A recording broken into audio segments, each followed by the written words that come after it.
جی آج کی جو آیت مقدسہ ہم نے تلاوت کی ہے یہ سورہ آل عمران کی آیت مبارک ہے 130، اور اس میں اللہ تعالیٰ ارشاد فرماتے ہیں کہ اے ایمان والو بڑھا چڑھا کر سود نہ کھاؤ اور اللہ تعالیٰ سے ڈرو۔ ہم نے سورہ بقرہ کے اندر جو ہے وہ سود کے احکام کے حوالے سے پیچھے تفصیل سے کافی پڑھ چکے ہیں، لیکن ایمان والوں کو سورہ آل عمران میں پھر سود سے روکا جا رہا ہے۔ اس کا مطلب یہ ہے کہ یہ اس کے بارے میں بڑا سخت حکم ہے اور قطعی حکم ہے کہ اس سے انسان جو ہے وہ بچے، اور اس کا جو گناہ ہے وہ اتنا بڑا ہے کہ وہ اللہ کی بارگاہ میں اگر سچی توبہ نہیں کرے گا تو قابل قبول، قابل معافی نہیں ہے۔ تو اس کو تھوڑا سا ہم آگے مزید دیکھ لیں گے کہ سود کے حوالے سے جو ہے وہ اللہ کے نبی علیہ الصلوۃ والسلام نے کیا ارشاد فرمایا ہے۔ حدیث پاک میں آتا ہے کہ دوزخ اور 3 بندوں کے درمیان موت کے علاوہ کوئی چیز رکاوٹ نہیں ہے۔ سب سے پہلی چیز آپ علیہ السلام نے فرمائی کہ جو والدین کا نافرمان ہے وہ قطعی طور پہ مرے گا اور ساتھ ہی جہنم میں ڈال دیا جائے گا، کہ مطلب اس کو دوزخ میں لے کے جانے کے لیے صرف اس کی موت کا انتظار ہے، یہ مرا اور ساتھ ہی جہنم میں ڈال دیا جائے گا۔ دوسری چیز آپ فرماتے ہیں کہ اپنی مال کی زکوٰۃ نہ دینے والا، جسے اللہ نے کثرت سے مال عطا کیا اور وہ اس پہ سانپ بن کے بیٹھا ہوا ہے، غربا کو، مساکین کو، یتیموں کو یا زکوٰۃ یا خیرات نہیں کرتا، مال کی صدقہ نہیں نکالتا، تو اس شخص کے لیے بھی یہ حکم ہے کہ یہ مرے گا اور ساتھ ہی جہنم میں ڈال دیا جائے گا۔ اور تیسرا جو حکم ہے وہ سود لینے والا، کہ سود کھانے والا، جیسے اس آیت میں اللہ پاک نے ایمان والوں کو واضح فرما دیا کہ ایمان والوں سود نہیں کھانا، تو یہاں پہ اللہ کے نبی علیہ السلام ساتھ ہی فرما رہے ہیں کہ جو سود کھانے والا ہوگا اس کا صرف موت کا انتظار ہے، یہاں مرا اور وہاں وہ جہنم میں داخل کر دے گا۔ اسی طرح ایک اور حدیث پاک میں ہے کہ جو شخص سود کا 1/4 درم لیتا ہے وہ 1000 سال تک دوزخ میں رہے گا۔ اور آپ علیہ السلام نے مزید ارشاد فرمایا کہ جس نے سود کا مال کھایا اس کے لیے دوزخ کی آگ اور اس کے شعلے ہیں، کہ مطلب 1 درم بھی اگر سود کا کوئی کھا رہا ہے تو اللہ کے نبی علیہ السلام فرما رہے ہیں 1000 سال تک اس کو جہنم کی آگ میں جلایا جائے گا۔ اسی طرح پھر آگے اللہ کے نبی ارشاد فرماتے ہیں کہ سود کا 1 درم کھانا یہ جاننے کے باوجود کہ یہ سود ہے، کہ مطلب پتہ ہو کہ یہ سود ہے اور پھر بھی وہ کھا رہا ہے 1 درم، ٹھیک ہے، تو 36 مرتبہ زنا کرنے سے بھی زیادہ بڑا گناہ ہے۔ مطلب اس کی آپ وہ دیکھ رہے ہیں کہ اللہ کے نبی علیہ السلام نے کتنا سخت جو ہے وہ اس کے بارے میں حکم فرمایا ہے، اور یہ ایک حدیث پاک ہے، یہ ہمارے لیے مطلب بیدار کرنے کے لیے کافی ہے اس حدیث پاک میں کہ حضرت عبداللہ بن سلام رضی اللہ تعالیٰ عنہ فرماتے ہیں کہ سود کے 70 گناہ ہیں، سود کے 70 گناہ ہیں، ان میں سے چھوٹے سے چھوٹا گناہ ایسا ہے جیسا کہ مسلمان اپنی ماں سے زنا کرے۔ نیز سود کا 1 درہم 30 بار زنا سے بھی زیادہ برا ہے۔ پھر قیامت کے دن اللہ تعالیٰ ہر نیک اور بد کو کھڑا ہونے کا حکم فرمائے گا، مگر سود کھانے والا پاگلوں کی طرح کھڑے ہوں گے۔ مطلب یہ ایک حدیث پاک ہی ایمان والوں کے لیے، ان کے ایمان جگانے کے لیے کافی ہے کہ وہ سود کی طرف نہ جائیں، کہ اس کا جو عذاب ہے نا وہ بڑا سخت ہے۔ اور اس طرح امام شیبی رحمۃ اللہ علیہ فرماتے ہیں کہ اللہ کے نبی علیہ السلام نے اہل نجران کے عیسائیوں کو ایک فرمان بھیجا جس میں تحریر تھا کہ تم میں سے جو شخص ربا، یہ جو ربا کا مطلب ہے اس کا مطلب ہے سود، ٹھیک ہے، ربا یعنی سود کا کاروبار کرے گا وہ ہمارے ذمہ ہو کر نہیں رہ سکتا۔ مطلب اگر کوئی کافر بھی آپ کے اسلامک اسٹیٹ میں رہ رہا ہے تو اس کو بھی حکم نہیں ہے کہ اسلامک اسٹیٹ کے اندر وہ سود کا کاروبار کرے۔ اگر وہ سود کا کاروبار کرے گا اسلامک اسٹیٹ کے اندر تو اسلامک اسٹیٹ سے اسے نکالنے کا حکم ہے۔ اور صحابہ کا یہی طریقہ تھا کہ آپ کے ادوار میں جتنے بھی عیسائی یا نجران کے لوگ آ کے تجارت کرتے تھے تو وہ سود پہ کام نہیں کرتے تھے اسلامک اسٹیٹ کے اندر۔ اور اسی لیے یہاں پہ ایک حدیث پاک میں کفار کے ساتھ لین دین سے، کاروبار کرنے سے منع فرمایا ہے، کیونکہ ان کا کاروبار اور لین دین جو ہے وہ ہے ہی سود کے اوپر۔ جیسے ہم اپنے ملک میں دے سکتے ہیں، ہم جاتے ہیں IMF کے پاس ورلڈ بینک کے پاس جاتے ہیں تو ورلڈ بینک ہمارا کوئی خالہ کا پتر تو ہے نہیں کہ ہمیں قرض حسنہ دے دے. جب وہ ہمیں دیتا ہے تو وہ کئی اس کے اوپر جو ہے پرسنٹیج رکھتا ہے جو سود بن جاتا ہے, اور پھر وہ ڈے بائی ڈے ڈالر جیسے اوپر جاتا ہے وہ سود بھی اوپر جانا شروع ہو جاتا ہے. تو اس طرح ہم مقروض در مقروض در مقروض ہوتے ہیں. جو نبی علیہ الصلوۃ والسلام کے دور کے اندر جو مکہ شریف کے اندر جب قریشی لوگ رہتے تھے اور کفار جو تھے وہاں پہ, وہ لوگ کیا کرتے ہوتے تھے کہ جب کسی کو سود دیتے تھے پیسے اور ایک مدت مقرر کر لیتے تھے, تو اس مدت تک اگر مقروض کے پاس پیسے نہیں ہوتے تھے تو وہ جا کے اسے کہتا تھا یار تم مدت اور بڑھا دو, میں تمہارے پیسوں میں اور زیادتی کر دوں گا, ٹھیک ہے, کہ مطلب مجھے تھوڑا سا ٹائم اور دو, میں تمہیں پیسے اور بڑھا کے دے دوں گا. تو اس طرح سود در سود وہ چلتے رہتے تھے اور وہ کئی مدت تک سود چلتا تھا. تو آج وہی پیٹرن جو ہے وہ ہمیں آئی ایم ایف کی صورت کے اندر ملتا ہے کہ ہم جاتے ہیں وہاں سے پیسہ اٹھاتے ہیں, اس پہ ایک پرسنٹیج طے ہوتی ہے, لیکن جیسے ڈالر اوپر بڑھتا ہے مدت کے بعد وہ پیسے اور اوپر چلے جاتے ہیں, اور اسی وجہ سے ہم ڈے بائی ڈے جو ہے وہ مقروض سے مقروض ہوتے جا رہے ہیں. جتنا قرضہ ہم نے اٹھایا تھا اتنا ہم لوٹا چکے ہیں, لیکن اس کے اوپر انٹرسٹ اتنا لگ چکا ہے, سود اتنا لگ چکا ہے کہ ہم وہ دیتے دیتے پتہ نہیں ہماری کتنی نسلیں وہ سود دیتی رہیں گی. اس لیے جو ہے وہ اللہ کے نبی علیہ السلام نے سختی سے سود کھانے سے اور سود کا کاروبار کرنے سے, اور بالخصوص جو غیر مذہب ہیں کفار ہیں ان کے ساتھ لین دین کرنے سے یہ منع فرمایا, کیونکہ ان کا لین دین جو ہے وہ سود کے حوالے سے ہوتا ہے.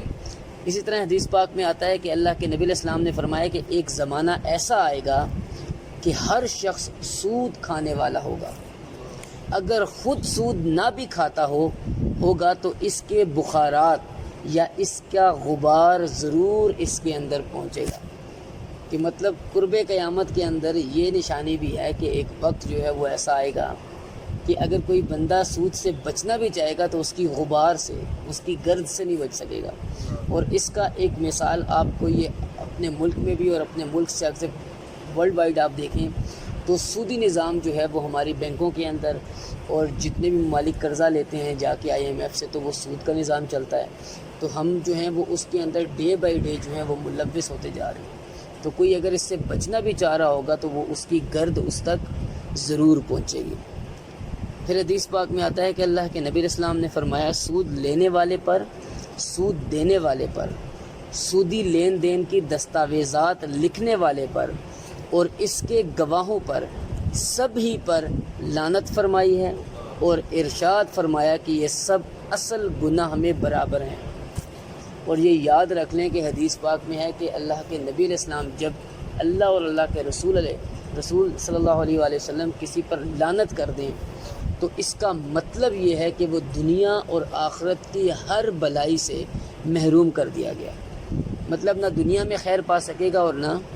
آخرت میں خیر پا سکے گا. حضرت عبداللہ بن مسعود رضی اللہ تعالیٰ فرماتے ہیں کہ جب کسی شخص پر تمہارا قرض ہو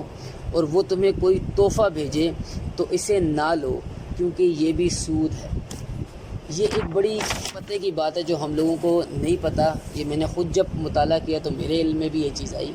کہ ہم جب کسی کو ادھار دے دیتے ہیں, ٹھیک ہے, اب ادھار دینے کے بعد وہ اگر آپ کو کوئی تحفہ دے رہا ہے یا آپ کی بڑی خاطر عزت کر رہا ہے اس ادھار کے عوض, تو یہ اب آپ نے نہیں لینی,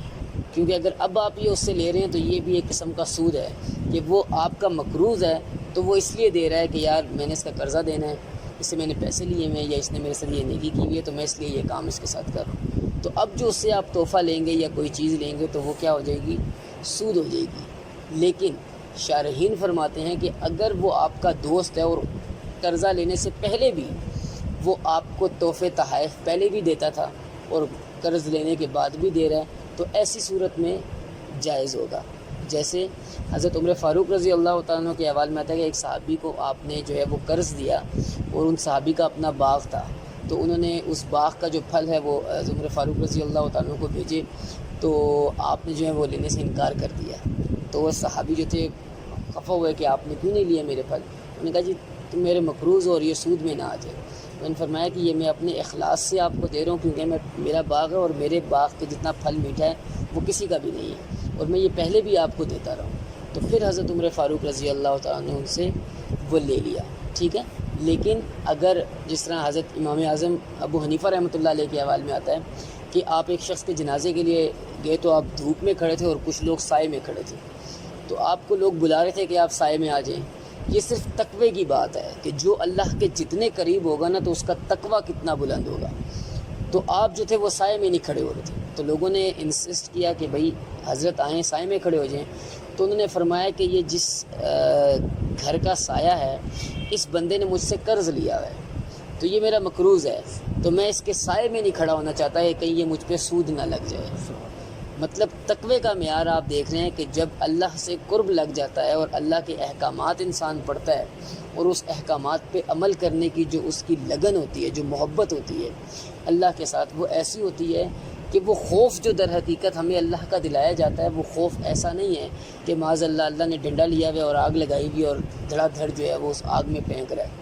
اللہ کے خوف کا مطلب یہ ہے، شارحین فرماتے ہیں کہ بندے کو اللہ سے اتنی محبت ہو جائے کہ وہ اس بات کے خوف سے ڈرے کہ مجھ سے میرا رب ناراض نہ ہو جائے، اسے یہ خوف لگ جائے، اسے اللہ کا جو خوف دل میں پیدا ہو وہ یہ ہو کہ میرا رب مجھ سے اس عمل سے خفا نہ ہو جائے۔ اور اللہ کے نبی علیہ السلام سے بھی محبت کا یہی حق ہے کہ اس کے دل دماغ کے اندر یہ سوچ، یہ فکر بیٹھ جائے کہ میرے کسی عمل سے میرے نبی پاک ناراض نہ ہو جائے اور میری وجہ سے انہیں شرمندگی کا سامنا کرنا پڑے۔ تو یہ جو چیز ہے نا، یہ خوف ہے، اصل خوف یہ ہے۔ یہ خوف نہیں ہے کہ بندہ ڈر جائے جی ہاں جی بس اللہ تو بس آگ جلا کے بیٹھا ہوا ہے اور جہنم میں ہی ڈال رہا ہے اور کوئی کام ہی نہیں ہے، تو یہ کانسیپٹ بالکل غلط ہے۔ جیسے مولا علی شیر خدا رضی اللہ تعالیٰ فرماتے ہیں کہ اللہ کی عبادت میں نہ جنت کی لالچ میں کرتا ہوں اور نہ میں دوزخ کے خوف سے کرتا ہوں، میں اللہ کی عبادت اس لیے کرتا ہوں کہ میرا رب ہے ہی عبادت کے لائق۔ مطلب ان چیزوں سے ماورا ہو کے بندہ جو ہے وہ اپنے رب کے حضور جو ہے وہ توبہ استغفار کرے اور اللہ کی عبادت کرے۔ اسی طرح حدیث پاک میں آتا ہے کہ اللہ کے نبی علیہ السلام نے فرمایا جو آدمی اللہ تعالیٰ کے خوف سے سود کا مال چھوڑ دے، اللہ تعالیٰ اسے ہر درم کے بدلے ایک غلام آزاد کرنے کا اجر و ثواب عطا فرمائے گا۔ جو آدمی سود کا ایک درم چھوڑ دے، اللہ تعالیٰ روز قیامت اس کے نامہ اعمال میں احد پہاڑ کے برابر 90 نیک اعمال کا اجر و ثواب عطا فرمائے گا۔ اور جو شخص کسی ضرورت مند انسان کو ایک درم قرض حسنہ دے اور اس پر سود نہ لے تو وہ جنت میں اللہ کے اولیاء کا درجہ میں ہوگا۔ کہ قرض حسنہ جب انسان دیتا ہے، کسی کو قرض دے دیا اور قرض دے کے اس نے اس پہ سود نہیں لیا، تو اللہ اسے اولیاء کے ساتھ جنت میں رکھے گا، ٹھیک ہے۔ اور اسی طرح آخری حدیث پاک کہ اللہ کے نبی علیہ السلام فرماتے ہیں جو آدمی توبہ کر کے سود سے دستبردار ہو جائے تو اللہ تعالیٰ اسے بخش دے گا۔ اس کی ایک بہت بڑی مثال حضرت امام حسن بصری رحمۃ اللہ علیہ کے دور میں حبیب اجمی رحمۃ اللہ علیہ تھے۔ یہ ابھی ان کو ولایت کا رتبہ نہیں ملا تھا اور یہ سود کا لین دین کرتے تھے، سود کا کاروبار کرتے تھے، اور جس بندے کے بھی انہوں نے سود لینا ہوتا تھا یہ اس کے پاس جاتے تھے، تو اگر اس کے پاس پیسے نہیں ہوتے تھے تو کوئی بھی چیز اس سے اٹھا کے لے آتے تھے۔ تو اسی طرح ایک بندے کے گھر گئے، اس نے ان کے پیسے دینے تھے، تو اس کے گھر گئے، اس نے کہا جی ہمارے پاس نہیں ہے پیسے ابھی۔ انہوں نے کہا جی مدت پوری ہوگی میں تو پیسے لے کے جاؤں گا۔ تو انہوں نے کہا جی ہمارے پاس پیسے بھی نہیں اور گھر میں کچھ بھی نہیں ہے۔ تو یہ اندر گھر میں گھسے تو دیچکی کا ڈھکن اٹھایا تو اندر سری پڑی ہوئی تھی بکرے کی، تو انہوں نے وہ دیچکی اور سری جو ہے نا وہ اٹھا لی۔ تو وہ عورت جو تھی اس نے کہا کہ حبیب اجمی یہ 3 دن کے فاقے کے بعد ہمارے پاس آئی ہے اور میرے بچے بھوکے ہیں۔ تو انہوں نے نہ رحم کیا نہ کچھ کیا، انہوں نے کہا بھی تم نے میرے پیسے دینے ہیں، سری اٹھائی اور گھر چلے گئے۔ گھر گئے اور جا کے بیگم کو کہا کہ یہ سری بنا دو۔ جب بیگم نے اس میں پانی ڈال کے اس کو بنانا شروع کیا تو دیکھا تو وہ اندر خون ہی خون ہے۔ تو ایک دفعہ پانی خون گرایا، پھر چولہے پہ دھر دیا، جب دوبارہ دھرا ڈھکن ہٹاتی ہیں پھر دیکھتے ہیں خون ہی خون ہے۔ تو ان کی بیگم جو تھی ان کو پتہ لگا کہ شاید یہ کسی کا حق مار کے آئے ہیں۔ تو انہوں نے کہا حبیب اجمی لگتا ہے آج تم نے کسی مظلوم کی بددعا لے لی ہے، ایسا نہ ہو کہ اللہ کا عذاب اتر جائے اور تمہارے ساتھ ہم بھی اس میں لپیٹے جائیں۔ تو حضرت حبیب جو اجمی رحمۃ اللہ علیہ تھے یہ پھر نکلے باہر۔ ابھی جیسے بتایا کہ انہیں ولایت نہیں ملی تھی، تو یہ گھر سے جب باہر نکلے تو باہر بچے کھیل رہے تھے۔ تو جیسے انہوں نے دیکھا کہ حبیب اجمی ہیں تو کہتے ہیں سارے بچے ایک طرف ہو گئے کہ ہٹ جاؤ، حبیب اجمی سود خور آ رہا ہے، ایسا نہ ہو کہ اس کے پیروں کی خاک ہمارے کپڑوں پہ پڑے اور ہم بھی جہنم کے حقدار ہو جائیں۔ ابھی گھر سے یہ چیز دے کے نکلی تھی، اوپر سے بچوں کی بات سنی، دل پہ اور جو ہے وہ غم ہوا کہ مجھے بچے بھی مجھ سے نفرت کرتے ہیں۔ تو چلتے چلتے حضرت حسن بصری رحمۃ اللہ علیہ کی خانقاہ آئی، تو اس خانقاہ میں داخل ہوئے، جیسے ہی حضرت امام حسن بصری رحمۃ اللہ علیہ کے چہرے پہ نگاہ پڑی تو دل سے اللہ کی صدا نکلی کہ حدیث پاک ہے، جسے دیکھو اللہ یاد آ جائے۔ اللہ کے ولی کی نشانی فرمائی کہ جسے دیکھو اللہ یاد آ جائے، تو اس کی صحبت میں بیٹھو تو تم سے گناہ چھوٹ جائیں، ایسے لوگوں کی صحبت کو اختیار کر لو۔ جب حبیب اجمی نے دیکھا حضرت حسن بصری رحمۃ اللہ علیہ کی چہرے کی طرف، آپ کو اللہ یاد آیا، آپ ان کی صحبت میں بیٹھے، توبہ استغفار کی، بیعت کی، اور کئی ٹائم وقت جو ہے آپ نے وہاں گزارا۔